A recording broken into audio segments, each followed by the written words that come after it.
Olá a todos, bem-vindos ao Coffee Paste. Eu sou o Pedro Mendes. A minha convidada de hoje é Maria Vanzeler. Ela é professora convidada da Faculdade de Engenharia da Universidade do Porto, no Departamento de Informática. Maria, muito obrigado, antes de mais, por estares aqui estes minutos a conversar comigo. Bem-vinda. Obrigada, eu. Ora é essa. Então, começando pelo princípio, para nos enquadrar um pouco, podes-nos falar um pouco do teu trabalho, o trabalho que desenvolves na Faculdade de Engenharia da Universidade do Porto? Sim. Hum, eu tirei o mestrado em multimédia na Faculdade de Engenharia da Universidade do Porto. Inicialmente tirei a licenciatura em Belas Artes, mas rapidamente comecei a trabalhar na área multimédia. E daí senti a necessidade de aumentar os meus conhecimentos e fui para a Faculdade de Engenharia, onde fiz o mestrado. Entretanto, eu trabalhei durante o tempo todo, durante mais de 20 anos, Uhum.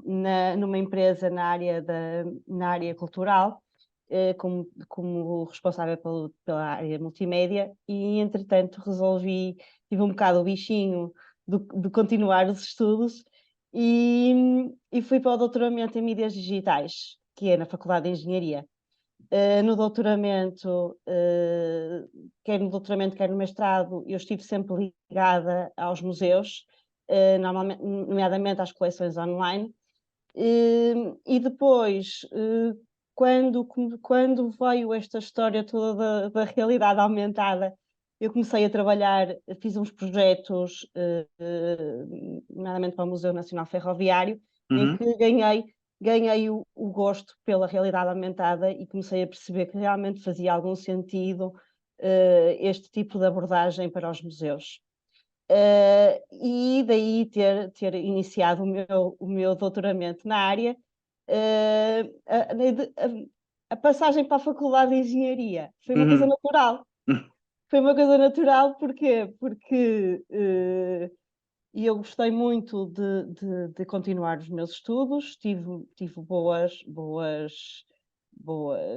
bons resultados na minha investigação e fui convidada a ficar a trabalhar na Faculdade de Engenharia, e daí o meu novo percurso profissional também na parte académica. Muito bem. Queria que nos falasse então um pouco das origens deste livro que se chama Jogos com Realidade Aumentada nos Museus. Certo. Um, O livro é um livro que foi editado pela Caleidoscópio, juntamente com a Direção-Geral da Cultura da DGPC, peço Património desculpa, Cultural, exatamente. Património Cultural. Podia ter sido a do Norte, mas foi a Nacional, Uhum. a Direção Nacional, e que todos os anos escolhe algumas teses de doutoramento para publicar. E nas suas coleções de museus. E foi nesse âmbito, no âmbito da minha tese de doutoramento, Uhum. que tivemos este livro.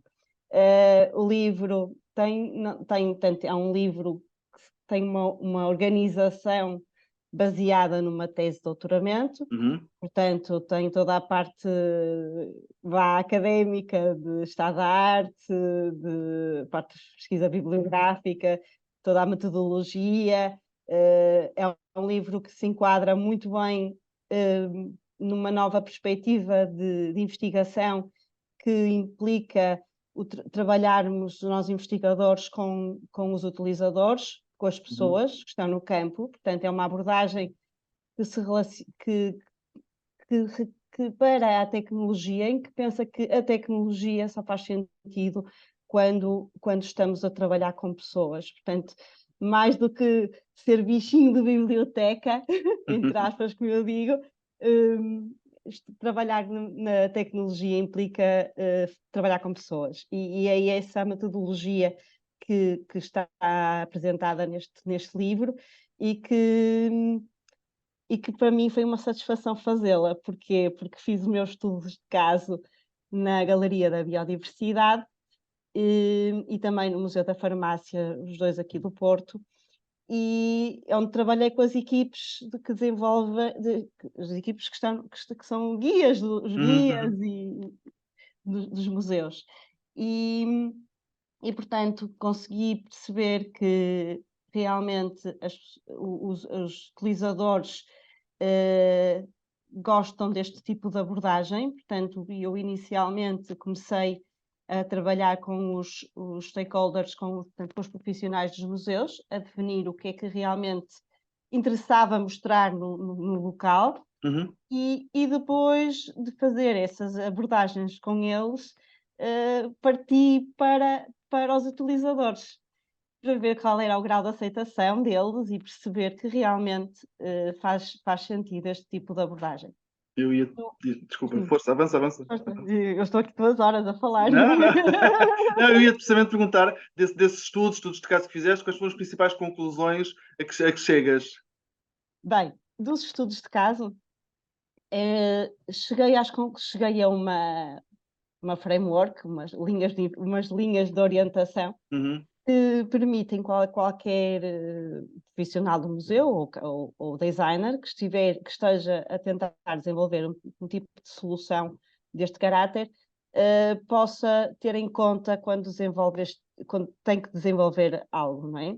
Uma das coisas principais, logo a começar, é o tipo de abordagem, ou seja, vamos começar a trabalhar com as pessoas que trabalham nos locais, fazendo workshops de cocriação, ou seja, trabalhando com eles no desenvolvimento de um produto que tenha como base os conteúdos e a missão do museu. Tudo isso implica trabalho conjunto. De outra forma, será muito difícil ao designer ou ao tecnólogo conseguir perceber exatamente aquilo que tem que transmitir. Da mesma forma, para os próprios stakeholders, é importante que eles façam parte do processo, porque se o fizerem, vão usar e vão aceitar. Eu tive essa experiência, e realmente, quando as pessoas estão envolvidas no processo, tudo se torna mais fácil. De outro modo, torna-se depois mais difícil que os próprios guias ou que as próprias entidades acabem por utilizar as aplicações e rapidamente se tornam iguais a iguais a todas as outras, porque não tiveram essa especificidade de passar pelos profissionais, que são eles que sabem o que é que realmente são os conteúdos necessários e importantes de passar. Portanto, este é logo o primeiro ponto que eu validei. O segundo ponto é a escolha dos objetos, ou seja, ajudar na escolha, na seleção dos pontos de interesse. É importantíssimo ter em conta questões de acessibilidade. É importantíssimo ter em conta questões relacionadas com o facto de um ponto ser importante. Temos que ter logo atenção que o outro que vai estar ao lado vai perder importância. Portanto, temos que ter muito cuidado o que é que vamos escolher e não colocar pontos ao lado uns dos outros, não é? E ter essa garantia de que realmente nós temos a certeza que se tivermos 2 pontos um ao lado do outro, um vai ter prevalência em relação ao outro. Porquê? Porque a realidade aumentada tem uma coisa fabulosa, que é focar o olhar do utilizador. Porque nós, ao termos um telemóvel, temos, no fundo, quase que uma moldura que nos limita o olhar e que nos ajuda a focar num determinado objeto. E essa é realmente outra mais-valia da realidade aumentada, é ajudar-nos realmente a manter o nosso olhar. Nós que, por natureza, somos pessoas distraídas, não é? Tivemos que ser a nossa natureza, senão quando estivéssemos em qualquer lado estaríamos permanentemente em perigo, não é? Se não tivéssemos esta capacidade de termos completamente multidirecionados para tudo que nos envolve, não é? Portanto, neste caso, o telemóvel ajuda-nos, ou o tablet, não é? Ajuda-nos realmente a focar naquilo que queremos reter um novo tipo de informação, portanto, uma nova camada. E leva-nos a outro ponto, que é o ponto da informação. a informação que está na realidade aumentada é a informação que nos dá uma nova camada de informação. Portanto, só faz sentido colocar informação que realmente é relevante, que tenha uma segunda camada. Portanto, tudo isto faz sentido se realmente haver uma reflexão do que é importante transmitir. E temos aqui uma outra questão muito importante, que é o facto da realidade aumentada permitir fazermos muitos tipos de abordagens na mesma exposição. Ou seja, hoje eu posso fazer uma visita com uma informação que está no telemóvel, amanhã, quem sabe, vamos ter uma outra visita sem termos que alterar o espaço do espaço museográfico, não é? Portanto, tudo isto são estes e mais outros fatores Sim, que sim, já são. eu poderia enumerar como linhas orientadoras para os museólogos e para os designers terem em conta este tipo Sim, de isso aplicação. é muito interessante este campo. Da tua observação e da tua experiência com vários museus, já é comum estas abordagens imersivas no mundo dos museus em Portugal, ou ainda nem tanto? Em Portugal, pouco. Hum, hum, Eh, lá em alguns países já se usa há bastante tempo. uhum, Mas não quer dizer que não tenhamos a dar os primeiros passos. Realmente estamos a dar os primeiros passos. A tecnologia é uma tecnologia que está em ascensão, uhum, portanto, é uma tecnologia que cada vez mais temos telemóveis que são possíveis de suportar este tipo de tecnologia. uhum, Eu lembro que em 2016, quando eu iniciei o estudo, o Pokémon Go estava no auge e foi por aí que eu também me inspirei, não é? Não uhum, só porque eu já usava a tecnologia de realidade aumentada, mas não com telemóveis. Usava-se inicialmente uns marcadores que faziam, nos davam nos ecrãs outro tipo de informação, e isso já estava a ser usado em alguns museus já há bastante tempo. uhum, Quando começou o Pokémon Go uhum, e a loucura do Pokémon Go, uhum, começamos a perceber que faz todo o sentido a utilização deste tipo de tecnologia no exterior. No interior é possível a localização, e é isso que muitos museus usam. sim, Portanto, com a utilização dos beacons, é possível que o museu identifique a localização do visitante uhum, e, ao entender a sua localização, pode disparar com informação pertinente sobre sobre o que faz sentido. Nomeadamente nos Estados Unidos havia algumas experiências neste campo.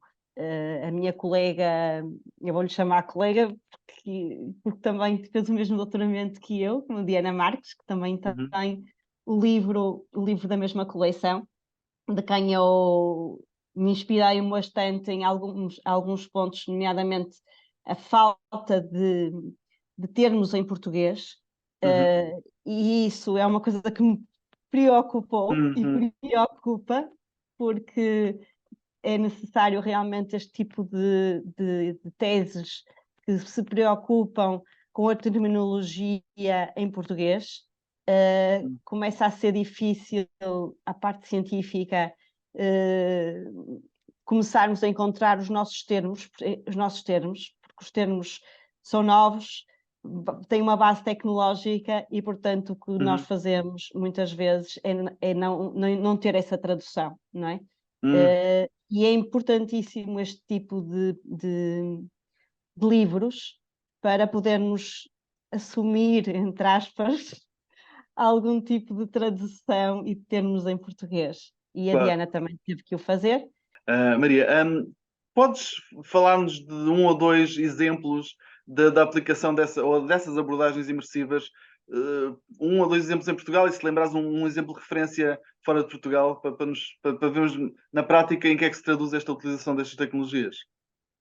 Eu em Portugal vou falar exatamente do exemplo que não chegou a ser ainda editado, mas é o exemplo que eu dei e que na Galeria da Biodiversidade e que espelha bem aquilo que eu acho que deverá ser o futuro um dos futuros desta tecnologia. Ora, na Galeria da Biodiversidade, eu trabalhei com 2 alunos de mestrado, uma de mestrado multimédia, outra de mestrado informática, e desenvolvemos uma aplicação que permitia, no interior da Galeria da Biodiversidade, fazer um jogo de encontrar as espécies de folhas que estão dentro de um herbário. E através da realidade aumentada foi possível fazer-se um jogo de encontrar a silhueta correspondente e as pessoas conseguiam identificar dessa forma qual era o nome científico da espécie e ter mais informação sobre ela. Ora, isto foi cá dentro, com a utilização de beacons, mas estas folhas fazem parte de umas espécies que estão no jardim no exterior, portanto, na galeria, no Jardim Botânico, onde existem estas espécies em vida, não é? Portanto, nas árvores. E a seguir as pessoas podem ir cá fora, passear e procurar as respectivas espécies que no fundo são uma continuidade do que vimos dentro do interior do museu e conseguimos vê-los cá fora. Ou seja, o que é que isto permite? Permite contextualizar tudo o que é informação que está dentro, no interior de um edifício, contextualizar no seu exterior. Isto para mim eu julgo que tem imensas potencialidades na arqueologia, porque nós temos muitos centros de interpretação que estão com peças que estão descontextualizadas, não é? Porque no fundo, na realidade, elas estão dentro de vitrines, mas vieram de algum sítio que até os próprios arqueólogos sabem dos sítios onde foram feitas as escavações. Portanto, fazer este tipo de ligação entre aquilo que é o interior e o exterior do museu faz todo o sentido. Faz todo o sentido tudo o que é museus da cidade ou algo desse género, em que toda a informação está dentro de vitrines e que pode passar a estar contextualizada cá fora. Não é? Quando vamos a passear e percebemos que, por exemplo, aquele documento, aquele postal que vimos e que achamos muito interessante dentro de um museu, até fazia parte seria o postal de uma época histórica do sítio onde nós nos encontramos na realidade, por exemplo. Não é? Portanto, esta contextualização histórica faz todo o sentido. Eu relembro que, por exemplo, e agora fazendo um bocadinho a ligação com o que se passa, por exemplo, em Inglaterra, foi feito, há um projeto muito interessante, realidade aumentada, que é são os museus, o London Palace, portanto foi um palácio em Londres que ardeu e, portanto, o espaço já não existe, mas fizeram uns elementos arquitetónicos que permitem, através de um dispositivo, neste caso não é um telemóvel, mas é indiferente, aqui a questão está relacionada com a questão de ser realidade aumentada, em que as pessoas com esses dispositivos conseguem, ao tocar nesse espaço exterior, nessa parte, nos elementos arquitetónicos, dispara um som de uma história do que se passou, como se estivéssemos a reviver o passado. Ou seja, aquele palácio desapareceu, mas as pessoas conseguem ouvir uma história toda do que se passou naquela época apenas com um dispositivo. E esse dispositivo, porque é que eu lhe chamo realidade aumentada? Porque não é só som, ele também é áptico, ele vibra, ele permite as pessoas mexerem e fazerem algum tipo de atividade com o dispositivo e ao mesmo tempo estão a ouvir o que se passou no passado, não é? No Brasil também um outro exemplo para a questão do património imaterial de Minas Gerais. Foi criado um percurso, um guia dos sons dos sineiros, eles chamam-nos sineiros, portanto, aquelas pessoas que estão nas igrejas e que tocam os sinos. E para fazer a preservação e a divulgação do património imaterial, eles utilizam sistemas de geolocalização no espaço para se poder ouvir os sons dos sinos e das pessoas portanto, toda esta informação extra que podemos, esta camada externa de informação que nos remete muitas vezes ao passado e ao conhecimento, ganha aqui uma nova dinâmica com os nossos telemóveis. E aquilo que antigamente se calhar seria mais difícil, porque não temos o GPS, nem temos telemóveis que nos permitem este tipo de dispositivo multimédia, agora é possível e cada vez está mais ao alcance de qualquer um poder fazer este tipo de aplicações. Portanto, já perdemos cada vez há mais soluções tecnológicas que nos permite e vai permitir a qualquer um desenvolver este tipo de aplicações de uma forma caseira, não é? Pois se quisermos de uma forma mais profissional, aí temos os profissionais para o fazer. Mas de uma forma caseira já é possível se fazê-lo. Eu ia precisamente perguntar, para terminar, olhando para a frente, se põe 5 anos, como é que vês, por um lado, a utilização crescente, imagina-se, desta tecnologia, e também a evolução da própria tecnologia? Onde é que vês a realidade aumentada daqui a uns anos, 5 anos, suponho? Vejo muito bem, vou explicar porquê. Porque eu com os meus alunos, pus os alunos a fazer experiências com jogos com realidade aumentada, de uma forma simples, alunos que não são da área das multimédias, são da área das ciências da informação. E eles rapidamente fizeram aplicações com realidade aumentada.